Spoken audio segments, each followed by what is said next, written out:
दोस्तों, कहानी की शुरुआत में हम देखते हैं एक कपल जेम्स एंड उसकी वाइफ एम को। वो दोनों एक फिक्शनल कंट्री ली तोलका में अपनी वेकेशंस मनाने आए थे। अब जब ये कंट्री ही फिक्शनल है तो जाहिर है यहाँ के रूल्स, यहाँ के लोग, यहाँ के फंक्शंस, यहाँ के तौर तरीके थोड़े अजीब है। बेसिकली ये कंट्री सी साइड पर होने की वजह से यहाँ पर टूरिस्ट काफ़ी आते हैं। ये एक गरीब कंट्री होने की वजह से यहाँ पर क्राइम रेट भी बहुत ज़्यादा है। इस वजह से टूरिस्ट को बताया जाता है कि वो अपने होटल कंपाउंड को छोड़कर बाहर ना जाए। अब हम देखते हैं जेम्स एंड एम सुबह जागते हैं एंड ब्रेकफास्ट के लिए नीचे रेस्टोरेंट में जाते हैं। रेस्टोरेंट में मैनेजर वहाँ के लोकल फेस्टिवल को मना रहा होता है, जहाँ पर सब वेटर एक डरावना मास्क लगाकर वहाँ आए गेस्ट को सर्व कर रहे थे। यहाँ पर लोकल लोग उस मास्क को इकी मास्क के नाम से जानते थे। एम ब्रेकफास्ट के लिए बैठ जाती है पर जेम्स को भूख नहीं थी, इसलिए वो यहाँ वहाँ घूमने लगता है। तब वो देखता है एक लोकल आदमी जिसने मास्क पहना था। वो होटल के कंपाउंड के अंदर आकर टूरिस्ट को परेशान करने लगता है एंड वहाँ से भाग जाता है। तब वहाँ पर जेम्स को एक लड़की मिलती है जिसका नाम गैबी था। वो जेम्स को बताती है वो आदमी शायद यहाँ आए हुए टूरिस्ट को डराने आया होगा, बिकॉज़ यहाँ पर लोकल लोग अक्सर ऐसा करते थे। तब बातों बातों में गैबी जेम्स को बताती है वो उसके बुक की बहुत बड़ी फ़ैन है एंड यहाँ पर हमें पता चलता है कि जेम्स एक नॉवेलिस्ट था एंड इससे पहले उसकी एक भी नॉवेल नहीं चली थी, इसलिए उसने अपना काम छोड़ दिया था एंड उसके सारे खर्चे उसकी वाइफ एम से ही चलते थे, बिकॉज़ एम काफ़ी अमीर है एंड उसके डैड की एक पब्लिशिंग फर्म है। अब तभी वहाँ पर गैबी का हस्बैंड एल्बन भी आता है एंड वो भी जेम्स से बात करने लगता है। तब हम देखते हैं गैबी जेम्स को शाम को डिनर के लिए इनवाइट करती है। शाम को वो चारों डिनर कर रहे होते हैं। तब वहाँ गैबी अपने बारे में बताती है कि वो एक एक्ट्रेस है एंड कुछ कमर्शियल एजेंसीज के साथ उसका टाई अप है। वहीं पर एल्बन एक आर्किटेक्ट है जो अब अपने काम से रिटायर हो चुका है। तब जेम्स भी अपने बारे में बताता है कि वो पिछले 6 सालों से कुछ लिख ही नहीं पाया, बिकॉज़ लिखने के लिए उसे कोई इंस्पिरेशन ही नहीं मिली। तब एल्बन उसे कहता है शायद उसे यहाँ पर कुछ लिखने के लिए मिल जाए। डिनर के बाद एल्बन जेम्स एंड एम को घूमने चलने के लिए इनवाइट करता है, जिसके लिए वो दोनों मान जाते हैं। नेक्स्ट मॉर्निंग हम देखते हैं रिसोर्ट से निकलते हुए एम थोड़ी परेशान थी, बिकॉज़ कंट्री में क्राइम रेट काफ़ी हाई था एंड बाहर उनके साथ कुछ भी हो सकता था। तब जेम्स एम को समझाता है कि वो दोनों पहली बार यहाँ पर आए हैं, लेकिन एल्बन एंड गैबी यहाँ पर कई बार आ चुके हैं, इसलिए उन्हें सेफ स्पॉट पता होंगे। अब वो चारों किसी मिस्टर थ्रेश नाम के आदमी से कार रेंट पर लेते हैं एंड घूमने के लिए बाहर निकल जाते हैं। होटल से निकलकर वो टाइम स्पेंड करने के लिए किसी बीच के पास पहुँचते हैं एंड वहाँ पर ड्रिंक्स करते हुए एंजॉय करने लगते हैं। लेकिन यहाँ पर अजीब चीज़ ये होती है कि जेम्स पी करने जाता है, तब वहाँ गैबी उसके पास में आती है एंड उसे मैस्ट्रिब्यूट कराने लगती है, जो कि काफ़ी वियर्ड था। रात होने तक वो वहीं पर ड्रिंक करते हैं, मस्ती करते हैं एंड रात होते ही वहाँ से निकल जाते हैं। अब एल्बन काफ़ी नशे में होता है, इसलिए जेम्स गाड़ी चलाने लगता है। वो लोग थोड़ा दूर पहुँचे ही थे कि कार की हेडलाइट ख़राब होने लगती है। इस वजह से जेम्स थोड़ा डिस्टर्ब हो जाता है एंड एक आदमी को कार से उड़ा देता है।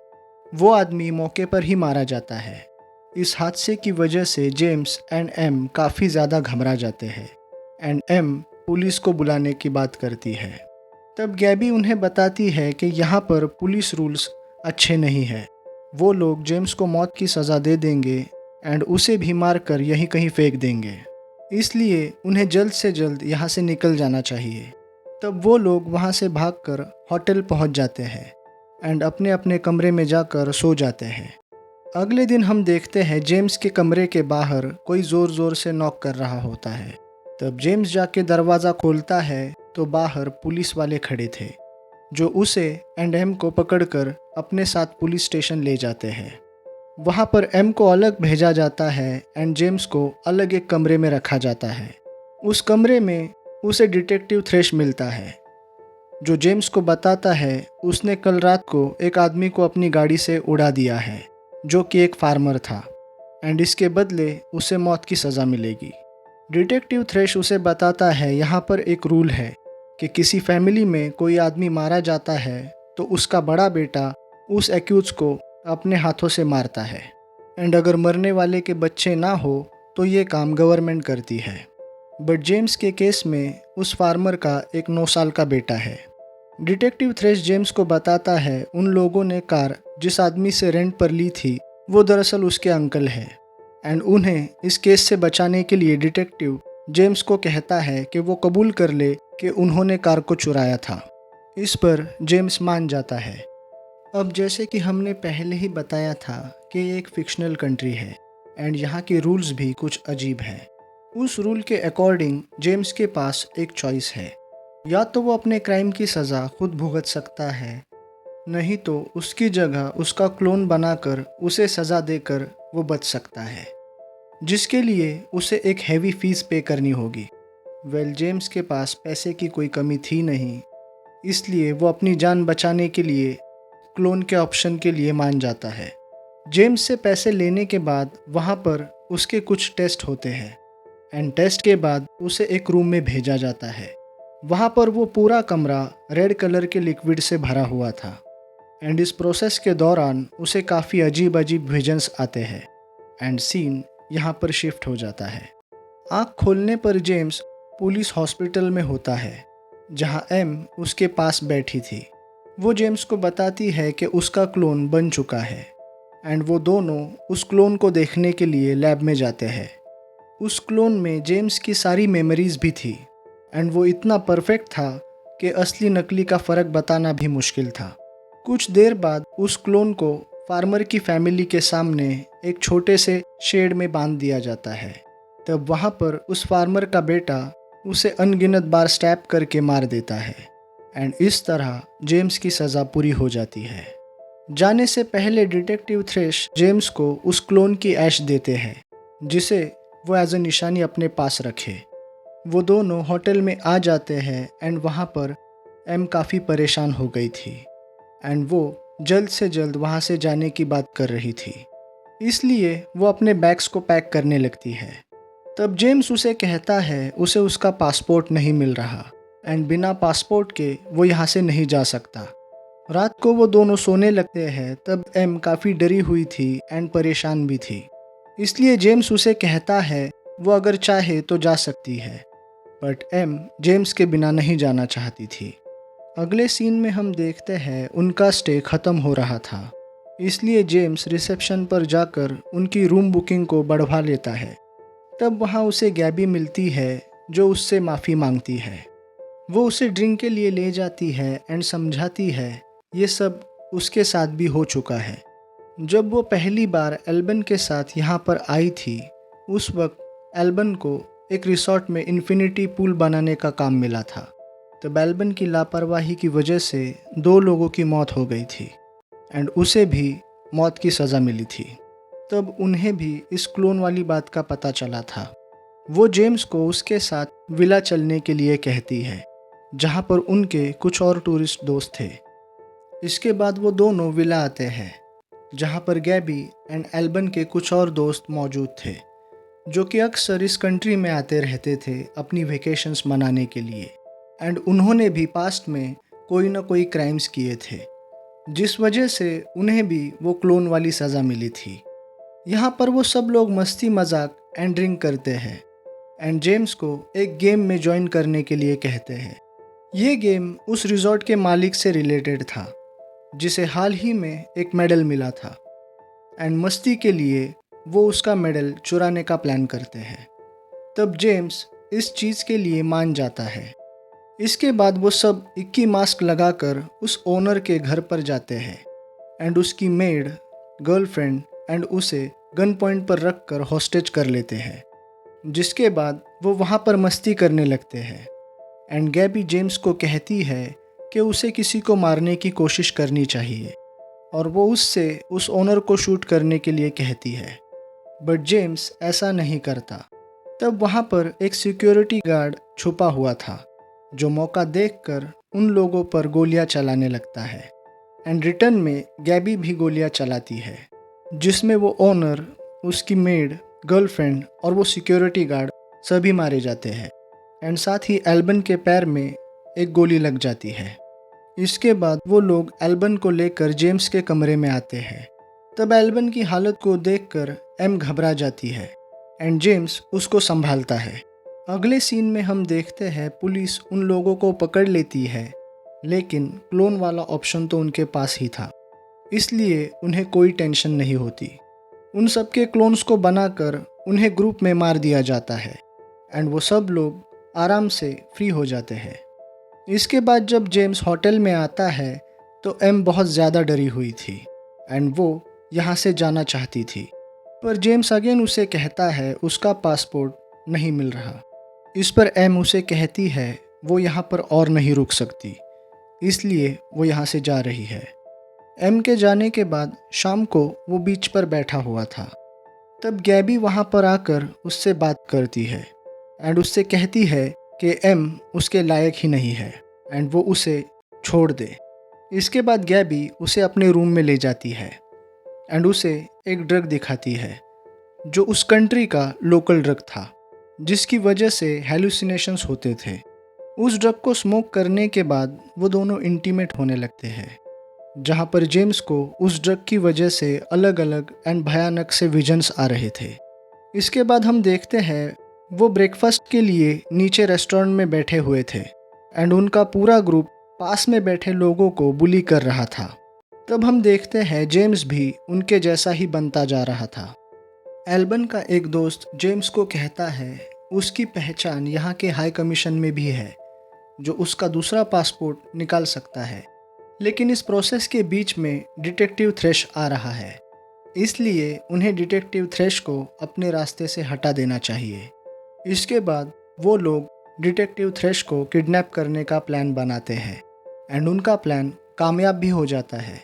वो उसका फेस कवर करके उसे घर पर लाते हैं एंड जेम्स बहुत ज़्यादा ड्रग ले लेता है और नाचते हुए, मस्ती करते हुए डिटेक्टिव थ्रेश को पीटने लगता है।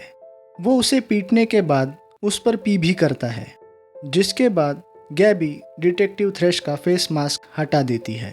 तब हमें पता चलता है वो डिटेक्टिव थ्रेश नहीं था, बल्कि जेम्स का ही एक क्लोन था, जिसे वो लोग जेम्स को चिढ़ाने के लिए लेकर आए थे। ये देखकर जेम्स बहुत ज़्यादा परेशान हो जाता है, इसलिए वो वॉशरूम में जाकर छुप जाता है। तब गैबी वहाँ आकर उसे समझाने की कोशिश करती है कि ये सिर्फ एक मजाक था एंड उन्होंने थ्रेश को पैसे देकर उसका क्लोन बनवाया था।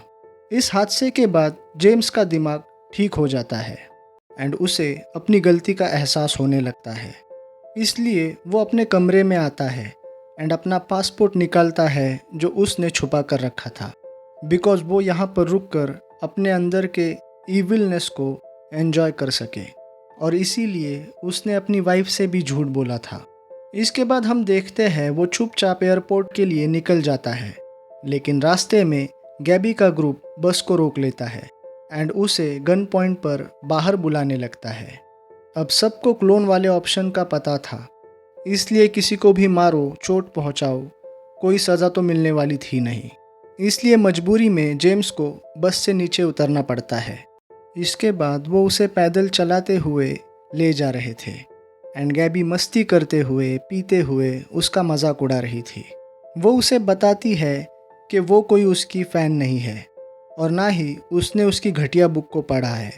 वो सिर्फ अपने लिए एक बकरा ढूंढ रही थी जिसके साथ वो क्लोन वाला खेल खेलने वाली थी।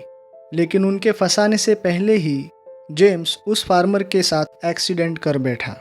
मीन्स गैबी और उसका ग्रुप हमेशा यहाँ आते थे, जो उस कंट्री में क्राइम करके अपनी जगह अपने क्लोन को सज़ा दिलवा कर वापस चले जाते थे।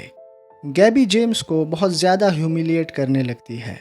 इस वजह से गुस्सा होकर वो उसकी गन लेने की कोशिश करता है, लेकिन कामयाब नहीं होता एंड बचने के लिए जंगल में भाग जाता है। तब गैबी उसकी तरफ शूट करने लगती है, जिस वजह से उसके पैर में एक गोली लग जाती है। वो किसी तरह से एक घर के पास पहुंचता है, जहां उस घर के लोग उसे संभालते हैं वो लोग उसकी ड्रेसिंग करते हैं एंड उसे ठीक करते हैं।